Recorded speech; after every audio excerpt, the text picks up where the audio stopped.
Since time began, man has gazed at the stars and he has wondered,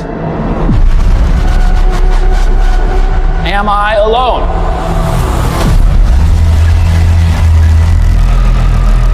So much talk of AI and big tech today.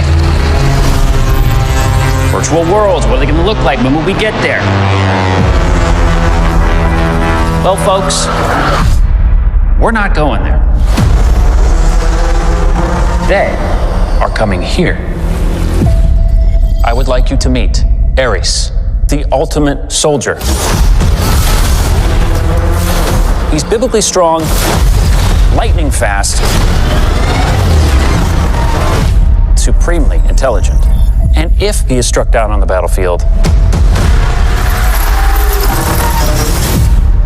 I will simply make you another.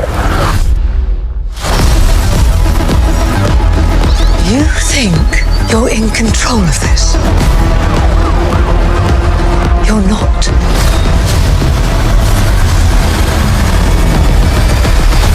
Hello, my name is Michael Morley, and I'm here to review Tron Ares, directed by Yorkin, running.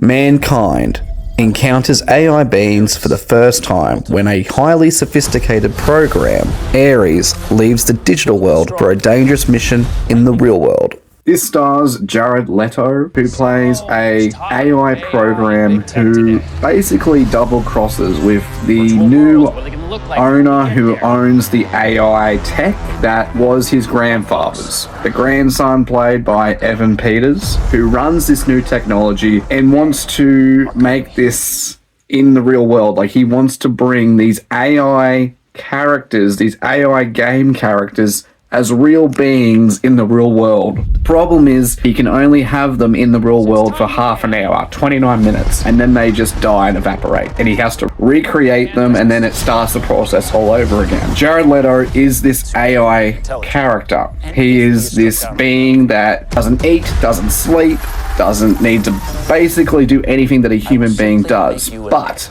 he gains empathy. He starts to build, like, he cares about people. As he evolves as an AI being, he starts to become more human. The character played by Greta Lee, who works for this Flynn, who was played by Jeff Bridges, she was on this committee. She was like one of the new people. Her and her sister were part of this, but there was an argument that happened, a fallout, and now they've gone separate ways. So she's gone to find this technology to create AI, like something like more organic, like she's growing trees and she's using AI for curing cancer and for gaining more trees and more fruits, you know, propaganda stuff. She finds the answer to making the AI last for more than half an hour, like making it definite, like it lasts for forever, and it doesn't evaporate or disappear. Evan Peters wants to take this technology away from Greta Lee, so he gets Jared Leto, the AI program, to come in and assassinate her. But the problem is that Jared Leto starts to care for Greta Lee's character, and he double crosses Evan Peters, and it builds a lot of a character that you start to respect,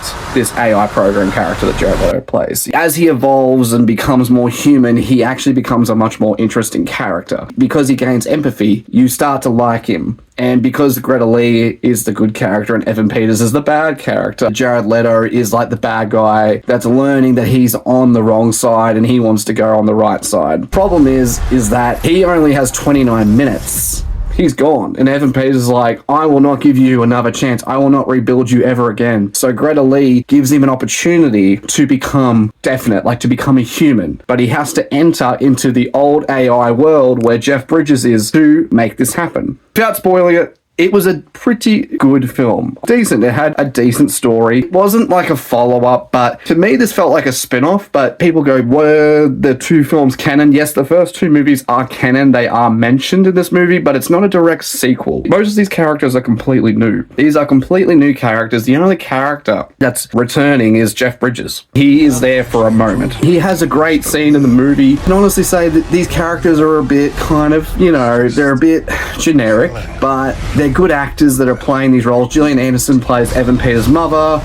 You know, she's fine in the role. Evan Peters is fine too, but you know that these actors are very talented. Evan Peters is talented. Jared Leto is talented. Gillian Anderson is talented. Greta Lee is talented. Just unfortunate that they're only given so much to do. And these are talented actors. You can give them more things to do. Because Evan Peters is a great actor, but unfortunately, he doesn't really have much to do in this movie. I reckon he does a good job playing a young guy who's trying to take over and wants to be this ambitious AI king, but he's such a good actor. You've seen him in shows like Jeffrey Dahmer, where he plays like a really twisted serial killer. You know that he is capable of more than what we're seeing on screen, and just unfortunately, I think the script's just not giving him that opportunity. However, Jared Leto, he is good in this movie. He plays a very empathetic character for an AI being. You buy that he's AI and that he becomes more human as the film goes on, and that's what saved the movie for me. I feel like the performance between Jared Leto and Greta Lee is what saved this movie. The fact that they build an organic friendship and connection and respect for each other, that's what saved this movie. I would recommend this movie. If you're a Tron fan, I reckon you would generally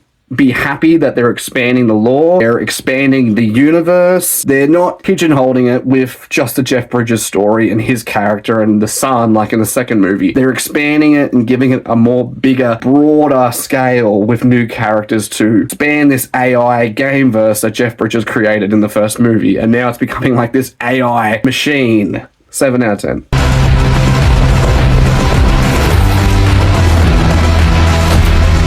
What are you?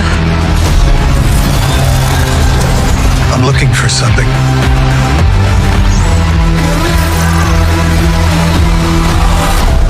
Something I do not understand.